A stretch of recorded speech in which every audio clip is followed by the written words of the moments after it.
শ্রাবণের অমাবস্যা একদম। হ্যাঁ, এটা উৎকল অমাবস্যা অথবা অনেকে শ্রাবণী অমাবস্যা বলে, চিতালগীয় সম্ভবত বলে। হ্যাঁ, তো উৎকল চিতালগী অমাবস্যা বা উৎকল অমাবস্যা, অনেকে আবার শ্রাবণী অমাবস্যাও বলে।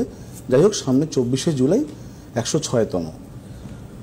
ওং তৎপুরুষায় বিদ্মহে মহাদেবায় ধীমহি তন্ন রুদ্র প্রচোদয়াৎ।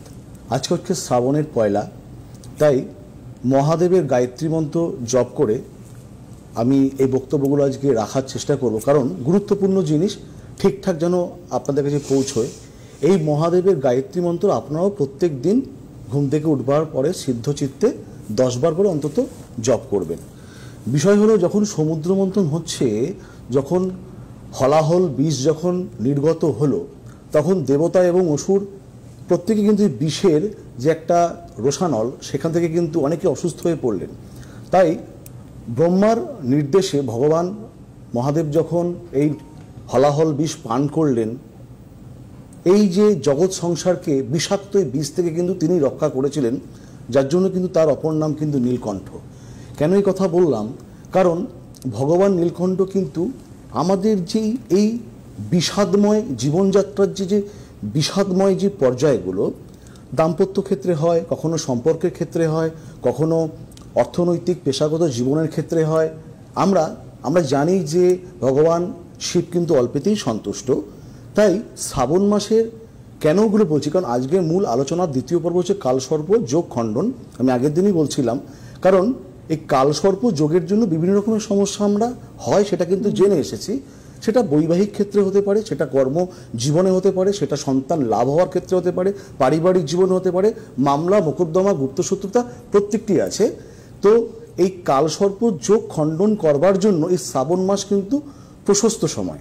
শুধু কালসর্প দোষ বলেই নয়, বিশেষ করে এই যে আমাদের যে জীবনের যে বিষাদময় যে অধ্যায়গুলো, লেখাপড়া থেকে শুরু করে বাচ্চার মনোনিবেশ, অমনোযোগী হওয়া থেকে শুরু করে বিবিধ বিশেষত তার মধ্যে যারা দৈহিক বিভিন্ন রকমের পীড়া ব্যাধি, যাদের বিভিন্ন রকমের শারীরিক ক্লেশ, এই শ্রাবণ মাসই কিন্তু শ্রেষ্ঠ সেই প্রতিকার প্রতিবিধানের জন্য। এবং যেহেতু শ্রাবণ মাস শিব এবং পার্বতীর মিলনের মাস, তাই মনে করা হয় দাম্পত্য ক্ষেত্রে বা দাম্পত্য বিষয়ক যেই সমস্যাগুলি আমরা ফেস করি, সেটা বিয়ে হচ্ছে না কিংবা বিয়ের পরবর্তী জীবনে সেটা বিদ্বেষে চলে যাচ্ছে, বিচ্ছেদের দিকে চলে যাচ্ছে, তারও প্রতিকার প্রতিবিধানের জন্য কিন্তু এই শ্রাবণ মাস কিন্তু সর্বোত্তম। এবং কালসর্প যোগ তো বটেই, আমি প্রত্যেকেই জানাবো 106তম সর্বপরিত্রাণ মহাযজ্ঞ তারাপীঠে যোগাযোগ রাখতে পারেন নাম গ্রহদোষ সংস্কারের জন্য। এবং সবথেকে বড় কথা, কৌশিকী অমাবস্যা 22 আগস্ট আছে, আপনারা তার জন্য কিন্তু এখন থেকেই যোগাযোগ রাখতে পারেন। প্রত্যেকের টিকিট কেটে রাখবেন যারা তারাপীঠে সরাসরি উপস্থিত থাকতে চান। এবং এছাড়াও তো যজ্ঞের লাইভ সম্প্রচার আছে, সেটা একটু হেল্পলাইন নম্বরে ফোন করে নেবেন। আর একটি জিনিস বলবো, শুধু কালসর্পযোগ খণ্ডন, এই যে শ্রাবণ মাস যে সর্বোত্তম, এবং তার সাথে যে বিবাহিত জীবন এবং যাদের শারীরিক যাদের ব্যাধি, শ্রাবণ মাস তো বটেই, কিন্তু সবার সাথে সাথে এটুকুও বলবো, আমি কিছুদিন আগে ঘোষণা করেছিলাম মহানবগ্রহ সর্বকার্য সিদ্ধি, এর কিন্তু ব্যাপকতা দিন দিন খুব বৃদ্ধি পাচ্ছে। কারণ এই মহানবগ্রহ সর্বকার্য সিদ্ধির যে প্রতিকার, যে আমি যেটা সবাইকে দিচ্ছি, ইতিমধ্যে অনেকে কিন্তু তার সুফল পেতে শুরু করেছে। কারণ একটি প্রতিকারে কিন্তু আমরা 5 ধরনের কিন্তু সুবিধে পাচ্ছি। সেটা কি? মন ও স্বাস্থ্য। প্রত্যেকের জীবনে কিন্তু মন এবং স্বাস্থ্য একটা ভালো পর্যায়ে থাকা উচিত, নাহলে কিন্তু আমরা জীবনে লড়তে পারবো না। দ্বিতীয়ত হচ্ছে শিক্ষা এবং সংস্কৃতি।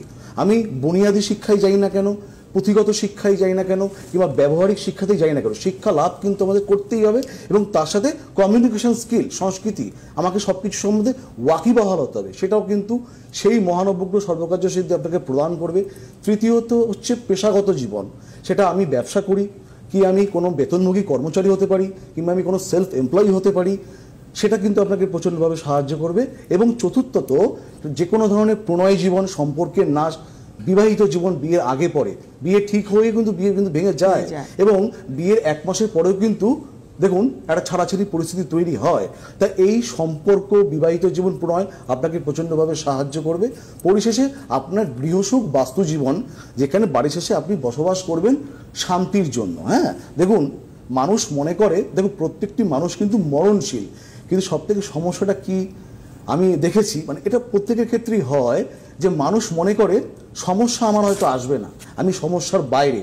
কিন্তু সমস্যা যার চলে, যে কোনো ধরনের সমস্যা, দাম্পত্যের সমস্যা, অর্থ নেই, ধার দেনা, গৃহজনিত মানে ব্যাধি, কিংবা মানে সুখ সঞ্চার হচ্ছে না, সমস্যা যার ওপর দিয়ে চলে সেই কিন্তু বুঝতে পারে যে সমস্যা একটা গভীর যদি আপনার জীবনে প্রবেশ করে, তাহলে তার যে একটা যে মানসিক যে একটা হ্রাস পায়, যে শক্তিটা, আমরা কিন্তু লড়াই করার কিন্তু ক্ষমতা কিন্তু পাই না।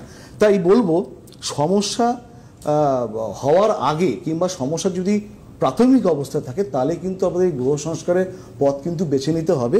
কেন বারবার করে বলছি, শ্রাবণ মাস সর্বোত্তম। আমরা জানি শিব হচ্ছে তন্ত্রের আদিদেব, সেই বিষয়ে আমি আসছি না, সেটা আবার বিস্তর প্রসঙ্গ।